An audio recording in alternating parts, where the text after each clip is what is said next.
Hello guys, welcome to another video of stock market. Friends, Vikram engineering limited का जिस IPO का आज day 3 का सब्सक्रिप्शन ओपन हो रहा है, जानेंगे लाइव सब्सक्रिप्शन जीएमपी कितना चल रहा है, लिस्टिंग कितना मिलेगा, परफॉर्मेंस कैसा रहा, अप्लाई करिए या फिर लास्ट डे है तो फाइनल डिसीजन क्या लेना चाहिए। और गाइस, ये कोई रिकमेंडेशन वीडियो नहीं, इसलिए जो भी डिसीजन लीजिएगा अपने रिस्क पर लीजिएगा। तो चलिए फ्रेंड्स, वीडियो स्टार्ट करते हैं। आईपीओ 26 अगस्त को ओपन हुआ था, 29 अगस्त आज के दिन क्लोज किया जा रहा है। फर्स्ट ₹1 का face value, 97 rupees per share की एप्पल प्राइस बैंड, 148 शेयर्स के लॉट साइज, कॉम्बो है fresh issue offer for sale का, जो कि 772 करोड़ का इशू किया गया 7.9 करोड़ शेयर्स का, जिसमें से फ्रेश इशू 721 करोड़ का, ऑफर फॉर सेल 51 करोड़ का। Book build IPO BSc NSC दोनों में लिस्टेड किया जा रहा है। अलॉटमेंट डेट फाइनलाइज किया गया 1 सितंबर, 2 सितंबर रिफंड रिलीज किया जाएगा, शेयर्स डिमेट अकाउंट में क्रेडिट होगा। 3 सितंबर का लिस्टिंग डेट रखा गया है। रिटेल मिनिमम 1 लॉट अप्लाई कर सकते हैं, 148 शेयर्स मिलेंगे, 14,000 रुपीज पे करना पड़ेगा। मैक्सिमम 13 लॉट अप्लाई कर सकते हैं, 1.8 लाख रुपीज पे करना पड़ेगा। Small HNI minimum 14 lot apply कर सकते हैं, 2 लाख रुपीज पे करना पड़ेगा। मैक्सिमम 69 लॉट अप्लाई कर सकते हैं, 9.9 लाख रुपीज पे करना पड़ेगा। Big HNI minimum 70 lot apply कर सकते हैं, 10 लाख रुपीज पे करना पड़ेगा। गाइस, रिटेल में अगर 5 टाइम सब्सक्राइब होता है तो चाहे 1 लॉट अप्लाई कर सकते 13 लॉट, आपको अलॉटमेंट ओनली 1 लॉट ही किया जाएगा, इससे ज्यादा आपको अलॉटमेंट बिल्कुल नहीं होगा। स्मॉल एचएनआई में अगर या बिग एचएनआई में 10 to 15 टाइम सब्सक्राइब होता है तो चाहे आप 14 लॉट अप्लाई करें स्मॉल एचएनआई में या 69 लॉट, आपको अलॉटमेंट ओनली 14 लॉट ही किया जाएगा। बिग एचएनआई में ओनली 70 लॉट ही आपको अलॉट किया जाएगा अगर 10 to 15 टाइम एप्लीकेशन देखने को मिलता है तो।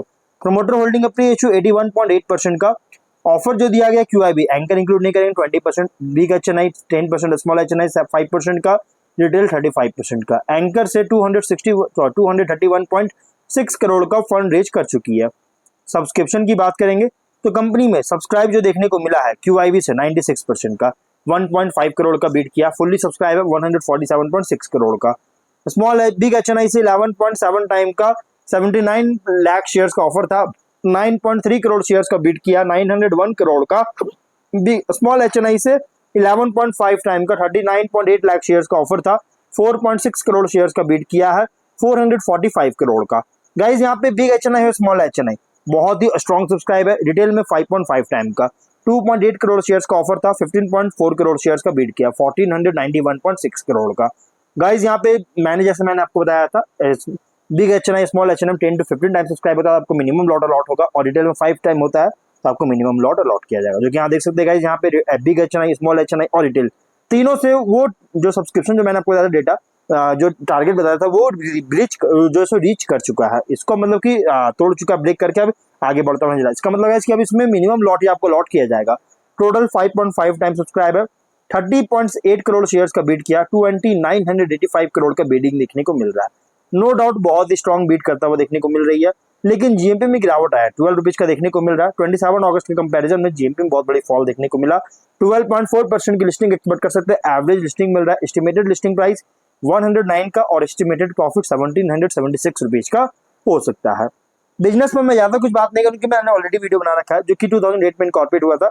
ईपीसी कंपनी है जो कि इसका प्रोजेक्ट में 3 तरह के प्रोजेक्ट करता है, जैसे water distribution, surface water extraction, overhead tanks distribution network. जिसमें कंपनी का सर्विस जो सेक्टर है, सर्विस सेक्टर जिसमें सेक्टर में सर्विस जो दे रहा है, जैसे power transmission distribution, water infrastructure, railway infrastructure, solar energy में 45 प्रोजेक्ट्स कंप्लीट कर चुका है 14 स्टेट्स में। Total executed contract value 1920 crore के अराउंड, और 25 जून के अकॉर्डिंग 44 ऑन गोइंग प्रोजेक्ट्स जो कि 16 स्टेट्स में कंपनी कर रही है। और टोटल मिला के जो प्रोजेक्ट कंपनी को मिला 5120 करोड़ का, जिसमें से ऑन हैंड कंपनी पास 2442 करोड़ का ऑर्डर बुक है।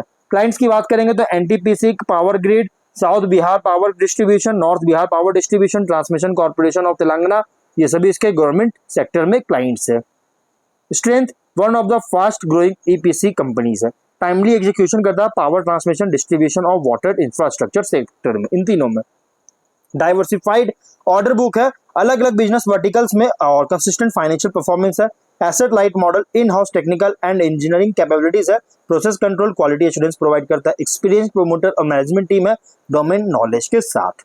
तो कंपनी का यहाँ पे अगर हम बात करें बिजनेस को लेकर तो ये one of the fastest growing EPC company है।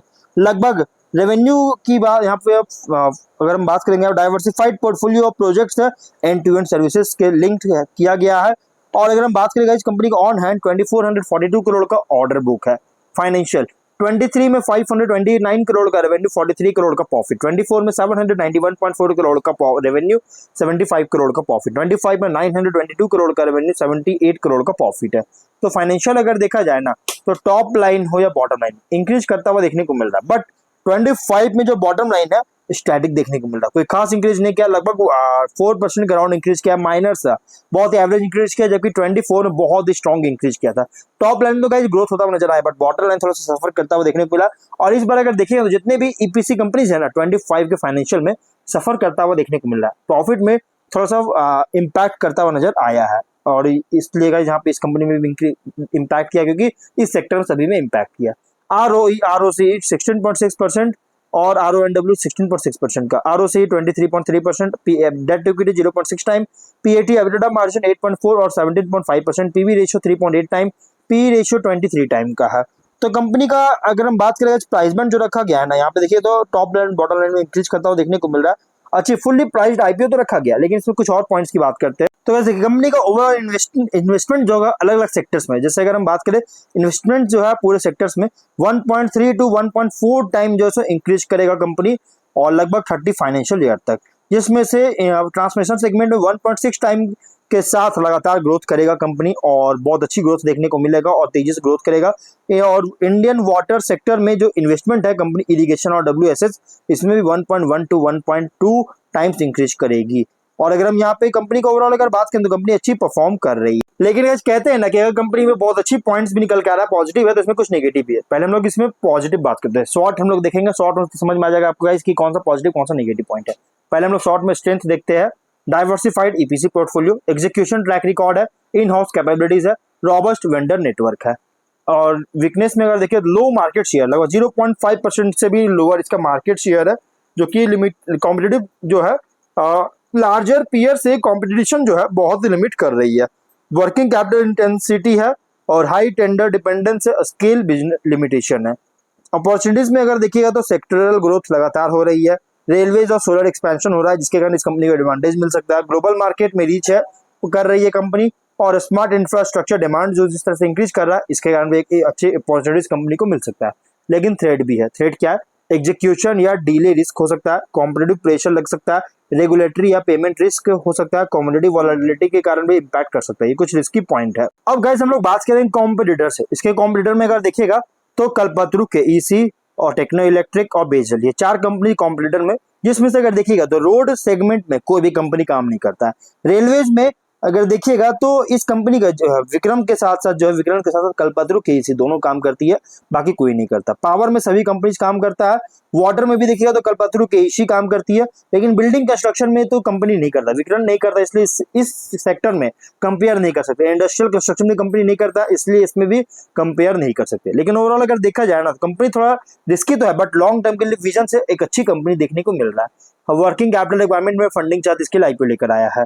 अब अगर आप जो भी फाइनल डिसीजन लीजिएगा गाइस अपने रिस्क पर लीजिएगा, ये कोई रिकमेंडेशन वीडियो नहीं है, और इसके कॉम्पिटिटर को मैंने आपको ऑलरेडी बता दिया है। और भी बहुत सारे कंपनीज है, जैसे SM, SPML infra, KEC international हो गया, ट्रांसलेटेड लाइटिंग हो गया, बहुत सारे कॉम्पिटिटर भी, तो आप इसमें लॉन्ग टर्म के लिए कंसीडर कर सकते हैं। जो भी फाइनल डिसीजन लीजिएगा अपने रिस्क पर लीजिएगा, ये कोई रिकमेंडेशन वीडियो नहीं। तो मिलता है नेक्स्ट वीडियो में।